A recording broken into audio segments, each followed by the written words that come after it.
What's up, guys? Welcome back to another brand new episode of the series that I recently started.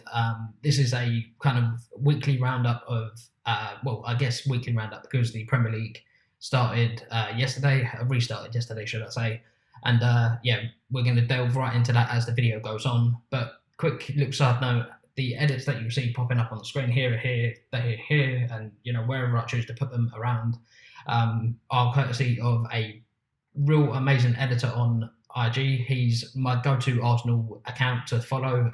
Arsenal Realist, 45,000 followers. If I can help in any way, because he's helping me out in terms of providing amazing edits, feel free to go check him out. Links will be typed out in the description box down below, as well as all my social medias in terms of my Facebook, my because I've now started to post on Facebook, my Twitter, Snapchat, Instagram, obviously, and also my gaming channel. Obviously, if that's something that you're into, go and check them all out. That's that's there for, I guess, your choice. But anyway, delving right into the video, we're gonna go in and kind of dissect every key point, talking point, issue that happened within the two games yesterday, and also look forward to the games on the weekend, which obviously are coming up. But the two games that happened yesterday provided enough entertainment in terms of controversy, let's say, that we can talk about, and personally, I'm not one for kind of, I guess, being that guy, that sort of talks about literally everything daily, as you would have known. I don't upload all that much, and there will be a video out after this, probably a day later, explaining why and whatnot. But back to this video. The first game necessarily didn't get the old heart rate going or anything like that. None of that. None of the sort. Aston Villa against Sheffield United, and obviously we know from their retrospective positions in the league table that Villa probably would have said, if we could come out with a draw, that would have been a good result, even though they are at home. But obviously, having no fans within the ground, it's kind of now as level as it possibly can be in terms of that side of things. Not necessarily level because the team's ability obviously ultimately will dictate the outcome. And to be quite honest, both of them are they're like worlds apart. Obviously Aston Villa, that they're right down below, right down at the bottom, and I guess struggling, you could say. And hopefully, personally, I like Aston Villa. Hopefully they do stay up myself, but that's just me. And obviously, in retrospect of Sheffield United, going for Europe, going for some kind of European, some kind of, I guess, either Europa League or Champions League. Probably unlikely Champions League. And, still very much in some aspect, they should expect Europe with the football that they've been playing under Chris Wilder. But the key point came, I'm not entirely sure of the minute to precise second or, whatever, but they scored an absolute perfect goal. I guess what is the perfect goal, but a goal should be a goal if it crosses the line and, whatnot. And the whole ball is, because obviously they have FIFA or whoever it is have implemented a rule that the whole ball has to be over the line for it to be construed and considered a goal. Fair enough. All right. If that's the route you want to go down, or if that's the road you want to go down, well, what happened yesterday? You've got a lot to answer for. All right. The people that operate the software or application or whatever you want to call it, VAR, Hawkeye, came out and said, we're sorry that it wasn't working apparently at the time that it should have been. Don't you think 3 months of no football, no sporting events going on, don't you think 3 months is enough time to warrant getting everything watertight, getting everyone up to speed as to why it's used, as to all the ins and outs and stuff like that, and whatnot? Obviously not.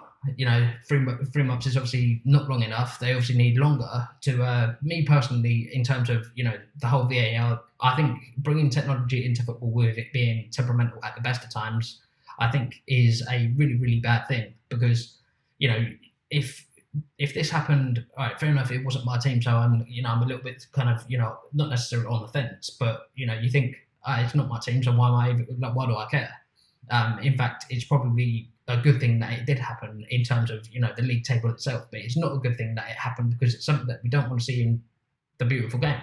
Personally, the beautiful game is no longer beautiful because it's not the game that we all fell in love with. Let's be honest. And with that all being said, the goal should have been given no matter what. Even after the game, when Hawkeye came out and said, "Oh, we apologise, this and that, whatever," they came out, apologised.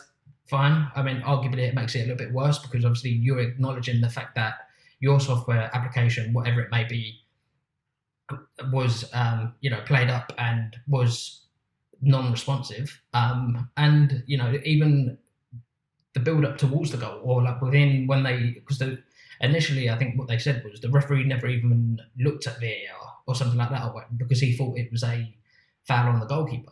Because that's, obviously that's a logical thing to expect, because you see the goalkeeper go flying into the net. You think he did collide with his own player, which, I mean, I don't think that can be construed as a foul personally or per se. But I think it's something that they've got to look at, and it's something that they've got to eradicate, because, I thought the whole idea of VAR being brought into football was because that they wanted to eradicate all the controversies.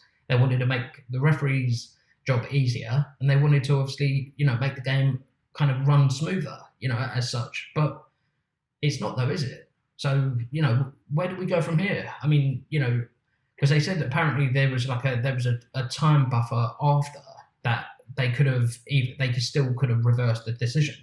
Why wasn't that taken?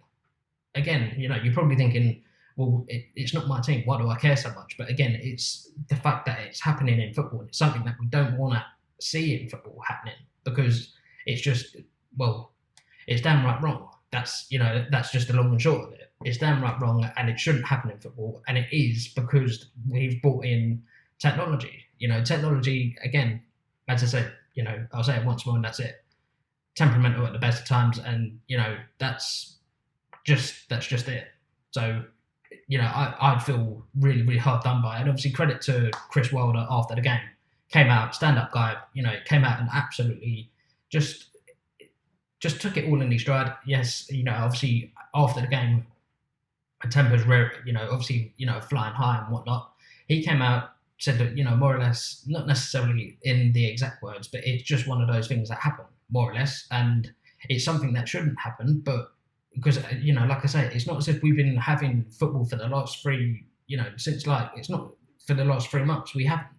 They had all this time to get everything right, all the preparation that they could possibly want, and they still managed to fuck it up. It couldn't go 45 minutes without VAR being brought into a conversation. And I'm convinced that the officials are not happy, or whoever it may be, are not happy if the public, the paying public as such, are not talking about VAR. I don't understand it. I would never understand it, because it was a perfectly good goal.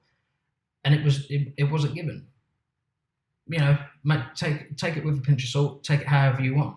But that is something that needs to stop. And from now on, preferably, because to be quite honest, it was a travesty. Let's just leave it at that. Moving on to, obviously, because that game didn't really come with all that much, apart from that massive situation, I guess that's what we could call it, that massive accident situation, whatever you want to call it.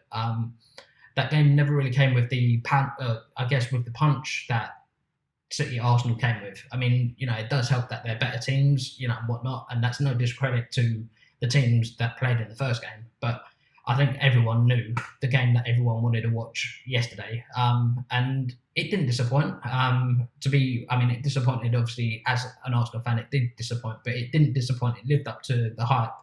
There was 3 goals in it. Obviously, all 3 goals, spoiler alert, Manchester City won 3-0. Big shock, I guess. Wow. It's just, for me, it was the way and a lot of the time when Arsenal lose, it's always the way we lose. It's not about, the fact that we lost. They were all individual mistakes. the first 24 minutes we had to use 2 subs because one of our own players, one who I strongly dislike, I'm not going to lie, Matteo Guendouzi, just I think personally I will kind of go through it, I guess, perhaps in another video, whatnot, or maybe, we'll tackle that in a different video. But yeah, he's not one that I'm massively fond of personally. Don't think he's good enough. Don't think he's strong enough as a character, and I don't think he's an Arsenal type player that we need in the future, I guess. So with that being said, I guess I don't need to talk about it in future videos. But he took out Granit Xhaka. I mean, all right, fair enough. He, again, another one that divides opinion. Granit Xhaka, I think under Arteta has been one of our best performers. I know everyone hates the word stat, but the stats don't lie. And that's what makes football, I guess, partly beautiful, partly not. It depends on the person's perspective. But he took him out, obviously wiped him out clean. Xhaka went off. Ceballos came on, by all accounts, didn't really do much, as he hasn't done in his Arsenal career. And again, I'm not saying that's no discredit to him, because it is a discredit to him. He came with this massive reputation and whatnot. But yeah, again, I'm not going to go straight into that because it's neither here nor there, and also it's not important as of the outcome of the game. And obviously, Mari going off with a pulled hamstring, well, what looked like a pulled hamstring. David Luiz come on, seriously. Agent, I guess, we're back to Agent Peter Cech, and now it's Agent David Luiz. I can't fathom how that was even remotely possible to have such a such a game. That's such a bad performance. Just so bad from start to finish. I mean, he played 30 minutes ish, something like that, or whatever. He came on minute 24, I think, something like that, and he got sent off by minute 51. 31. I was going to say, yeah, that's what I meant, 51. And to be quite honest, from start to finish, when he came on, he had a massive grin on his face, as if he knew. I know I'm not blaming the grin as the reason why, but before the game, Arteta said there's, the reason why he's been put on the subs bench is because stuff has happened within training that he hasn't liked. And I love that about Arteta. I love that, that he's trying to take a stand against people that are, I guess, taking the piss, because he wants to bring back the Arsenal, I guess, standard, the Arsenal kind of, stuff that you should be looking at. You should be going, this is the standard that you have to meet. These are the requirements of, you've got to give it 110% in training. You've got to give it everything to warrant selection. And perhaps, David Luiz, perhaps, obviously, as a few others that have been mentioned, Niles being one, another one, and there's a few others that, obviously, I won't go into, but I just can't understand how someone can have he's talked about as, he was in his Chelsea prime, I guess, for, when he was at Chelsea and whatnot. And even then, he was having the same performances like this. He does it time and time again, and he doesn't learn.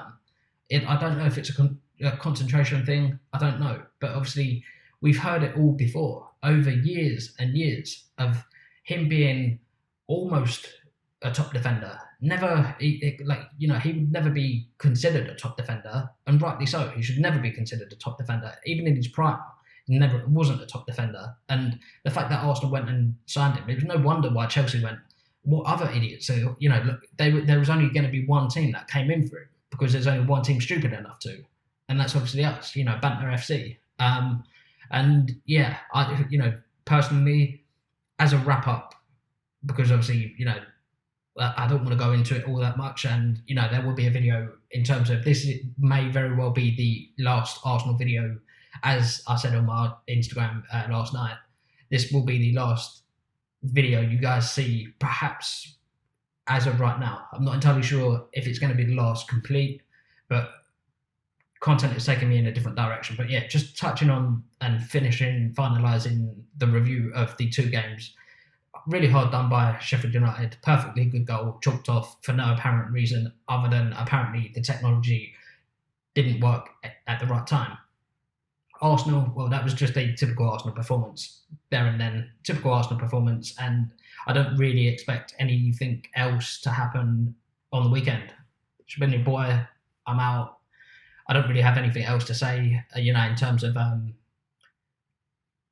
football itself. And, I think, like I say, content is taking me in a different direction. I will explain it in another video, because obviously this video has already run 15 minutes. And yeah, I hope you guys did enjoy it. It's kind of I know I started a new series not long ago, only like literally last week. This is the second episode, and perhaps maybe the last episode. Who knows? We'll just leave it. I guess it's adios. It's never goodbye. It's just adios. And I don't know, that's where we're at right now. Because, like I said, I'll explain in a separate video. I'm off. I'm going to go finish my coffee and start recording gameplays. If you haven't already, go and check out my gaming channel in the description below. Check out all the socials down below. Check out Arsenal Realist on Instagram. Basically, I'll put a screenshot here of his Instagram page so you know exactly which one to go to. He's the one that's been providing all the edits that, like I said, you'll see flying around the screen. I'm out. I love you guys. Cheers for rocking with your boy. It's been 3 years, and who knows what the future holds. Talk to you guys shortly. Deuces.